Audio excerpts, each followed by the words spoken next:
As a young Caliban, there was always one video game box that caught my eye. It would sit there between the other opportunities in my local electronics boutique, a screaming, terrified face staring out at me from the shelves.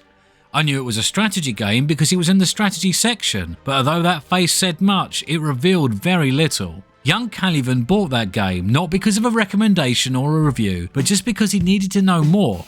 Hi, I'm older Caliban, and today we're going to take a look at Original War, an RTS from the early 2000s that's quite unlike any other.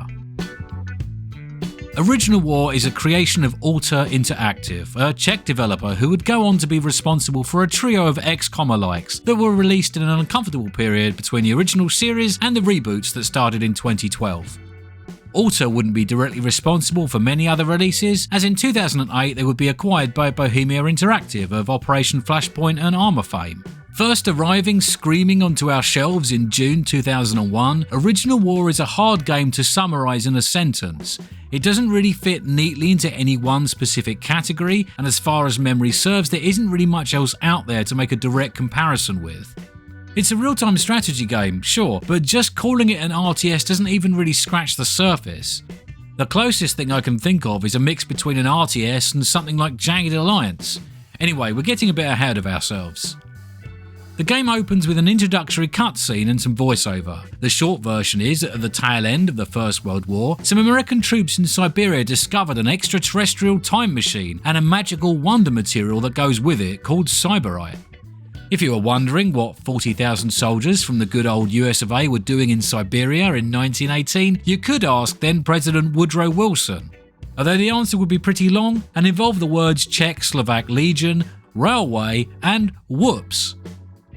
One thing led to another, and now the USA was the proud owners of a time machine and the knowledge of the location of a superfuel capable of making cold fusion a reality, and not to mention powering their new time machine.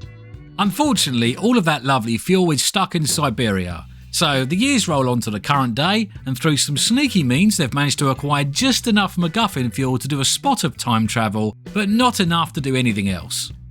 Some bright spark comes up with a truly mind-bending idea. Rather than doing anything sensible involving covert operations or perhaps military and political pressure, they would instead send a team back some 2 million years into the past to the time where the Bering Land Bridge would connect what is now Siberia with Alaska. They would then commit the mother of all time heists by digging up all the Cyberite, moving it way east, and then reburying it on land that would come to become part of the US of A. You've got to respect the audacity of such a premise, even if it is probably the single dumbest thing I have ever heard of. You play Lieutenant John McStereotype, a gruff military officer with a taste for bravado, following orders and more bravado. Because you're just the sort of chap required, and you don't have any friends or family to miss you, you're flung back through time and told to start digging up the good stuff. However, as usual with these sorts of misadventures, nothing goes as planned. Your team is split up, others have somehow arrived before you, and the place also seems to be crawling with Russians, determined to put a halt to your plans. The American campaign, one of the two provided, follows the path of John and his band of merry men out of time as they try to get to the bottom of what exactly is going on and complete their mission. This involves building bases, collecting resources and taking the fight to the enemy, as well as being on the receiving end of a liberal and continual tongue lashing from various senior officers. You heard me, soldier. Shut up and move. With an unexpected war on their hands, manpower starts to become a bit of a problem. Occasionally a few soldiers arrive to bolster your forces, but as Homo sapiens hasn't even evolved yet, it's impossible to recruit new troops. With this in mind, your organisation puts a special focus on reducing risks and improving medical care to make the most out of those that you do have available. I'm lying, of course. That would be sensible, far too sensible. So instead they embark on a mission to tame prehistoric ape men and teach them how to use spanners, after which they don black tank tops and can assist in manual labour. Mechanically, the game is really interesting. There are no faceless troops, everyone has a name, a mugshot and a voice, as well as some occasional dialogue interactions within the missions. These characters are persistent, they level up one of 4 separate traits, and if they die, they're gone forever. This is almost unique for an RTS that features a solid amount of base building, research and resource management, and totally changes the way you have to play. These 4 attributes are split up into combat, engineering, mechanical and science. You can place one of your soldiers inside one of the 4 standard base buildings to convert him or her to the type of unit you want. Soldiers shoot stuff, mechanics build and repair structures, engineers craft and repair vehicles, and finally scientists either conduct research or operate as medics. The higher the corresponding skill level each individual has in the matching attribute, the better they are at their job. Normally you'll configure them for what they're best at, but it's not uncommon for you to switch a few around if you find yourself particularly short on one class or another.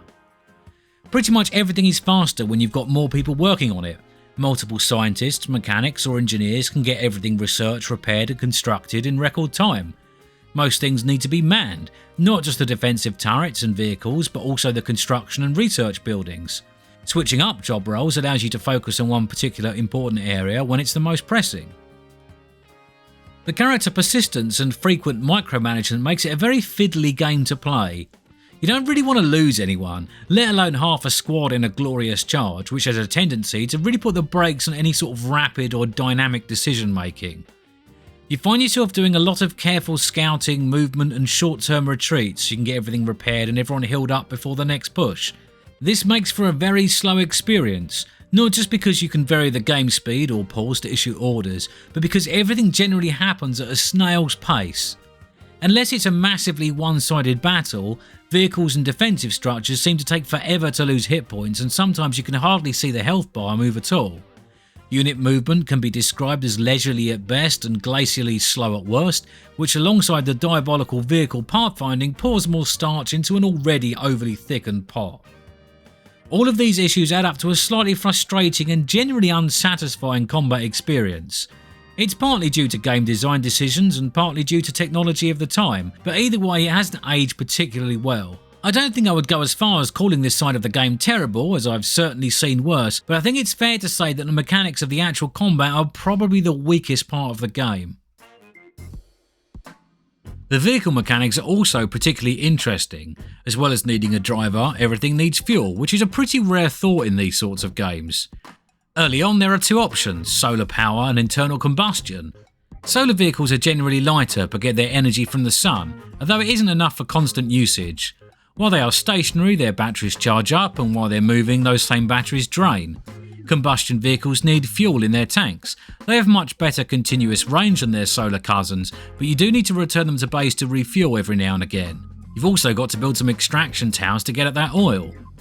Further down the tech tree, you can actually power your vehicles with the Cyberite MacGuffin fuel, but this requires quite a lot of initial investment. I said you've got to man all the vehicles earlier, but that's not strictly true. Some can be computer controlled and others can be remotely controlled by one of your engineers, as long as you research the relevant technology and build control towers and the like. The higher your engineer's skill is, the more vehicles he or she can control at once. Computer and radar controlled vehicles are really important in the later game, as they serve as a force multiplier and go some way to offsetting the restrictions of your limited manpower.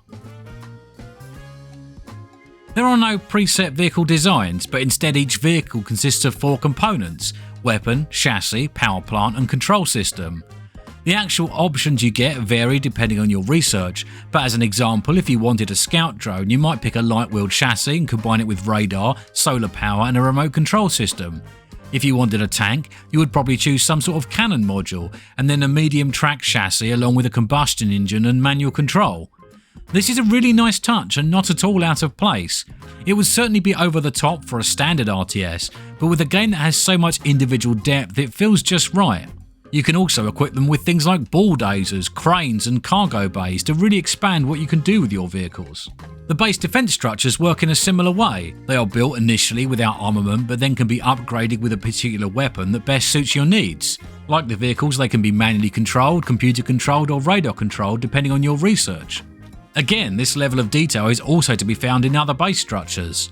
Some buildings have various add-ons that provide more functionality, and the research lab needs to be properly configured for the particular tech tree that you want to explore, whether it be something shooty like guns or something more supportive like radar or remote control. Your facilities also need power, and again you've got options. Oil power plants are relatively cheap and easy to set up but require a supply of the black stuff, while solar power doesn't need anything else but it does require more material investment. Later down the line you get to use the Cyberite directly for your own power needs. It requires the most initial investment but has the greatest amount of energy for it. Many of the base and vehicle options are shared between both of the game's primary factions, but there are some notable differences. As an example, the Russians can't use solar power, but they do get more options in fields like rocketry and computing. There is enough in common to make them peer rivals, but enough differences to present a welcome degree of variety. The resources themselves arrive in a couple of different fashions. Oil and cyberite must be extracted from specific spots on the ground, whereas crates, your standard construction material, arrive seemingly at random in little piles dotted around the map. This represents people in the present day throwing stuff into the time machine and hoping for the best. You can either send out your engineers on a long walk to slowly carry the crates back to base, or you can build a transport vehicle to collect them in a far more efficient way. There is also a lot of preservation of equipment. Vehicles and buildings can sometimes be captured and either used or recycled to reclaim some of the materials. The campaign itself is a bit of an odd experience. It opens up simple enough, and the first half dozen missions have you do a variety of tasks that pretty much show you what the game's all about. You link up with other troops, build bases, collect resources and defend yourself against the enemy. It's not too difficult, but it's not too easy either, and all of the learning required is baked in rather than being presented as a separate tutorial. After the opening chapter, things start to go off the rails a little, probably somewhere around the midpoint of the American campaign, and missions start to become very unpredictable. You never really know if you're attacking or defending, you have no idea where the enemy will be arriving from and when, and no clue about the amount of resources available to you during the mission. This makes it almost impossible to plan ahead, and if you are in the right position to win the mission on the first try, then it's more down to luck than anything else. The in-game pacing is all out of whack. Often nothing happens for a long time and then suddenly it's all over very quickly. I found I had to play each mission through several times. The first few tries were just about learning exactly what was going on, and the final restart was doing it right. I don't mind it when games keep you on your toes, forcing you to think fast and react accordingly, but in Original War you can't really do that. Suddenly you'll be attacked by enemies wielding weapons or using abilities you didn't even know existed, from directions that didn't even look possible. You'll then lose 2/3 of your irreplaceable forces trying to repel them and won't have enough manpower left to complete the mission. It feels like the usual sort of briefing screen found in these games is missing, leaving you in the dark. Instead, you get a pre-mission introduction of John McMillan gruffly arguing with superior officers, allies, or anyone else that has a suggestion that doesn't involve dying in a foxhole. I don't believe it. Just so you know that I'm not exaggerating about weapons and abilities you can't predict, this isn't so much of a new vehicle, as it is, why am I being charged by prehistoric ape men wearing suicide vests? Or why is everything suddenly teleporting? What keeps the campaign ticking along are the numerous roleplay elements, both within and between the missions. I've got no idea how much your decisions affect later gameplay, but as well as choosing the soldiers for each mission, you're often asked who to trust and what direction to take. Although the story is quite mad, that does not make it uninteresting, and the desire to know what happens next does go some distance to smoothing over some of the frustrations generated by mission design. Some of the frustrations. Honestly, I'm a pretty forgiving guy when it comes to games, but a few of the missions were a real struggle to get through, and on more than one occasion I was forced to park the campaign and come back to it the next day. I won't sugarcoat it, there are some deep barriers to enjoyment in the Original War campaign missions. It's a bit of a shame really, as there's some really cool ideas all throughout the experience, but the execution leaves a lot to be desired. I don't remember it being quite as bad when I first played the game, but I guess my expectations and my levels of patience have changed over the last 20 years.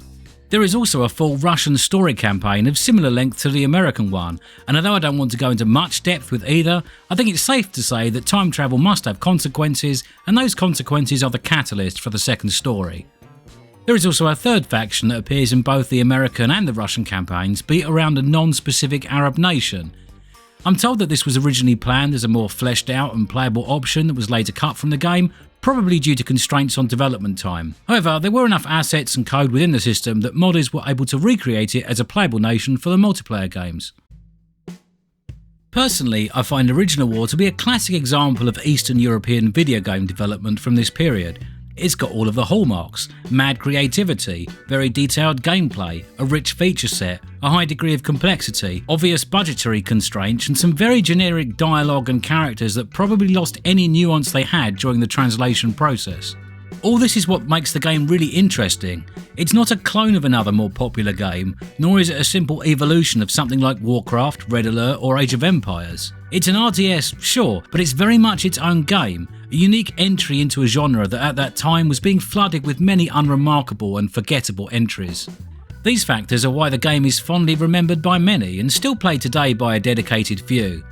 As well as a re-release in 2004 and another in 2008, the game has been supported by the community long after the original developer ceased to hold any commercial interest. It was patched as recently as June last year, some 23 years after initial launch. This is impressive, and if we are to judge something by its longevity, then I think it would be hard to call Original War anything other than a great game. Is it flawed? Sure, deeply so. Does it stack up well against more modern strategy games? Of course not, but how could it? Original War is very much a product of its time, but if we were to put ourselves back in a 2001 mindset when animations were basic, pixels were fat, user interfaces were complex and features were simple, it really does stand out as something special.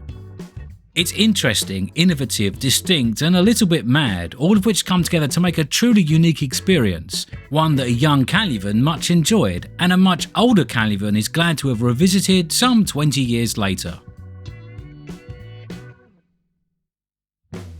Hi there, thanks for hopping in the time machine and taking a fond look back at Original War. If you enjoyed this video, hit the like button, and if you fancy a go yourself, it's normally available for a couple of quid on GOG.com. Comments are always appreciated, as is Discord visitation, and as usual, if you want more of this sort of thing, then subscribe to my channel and I hope to see you back soon.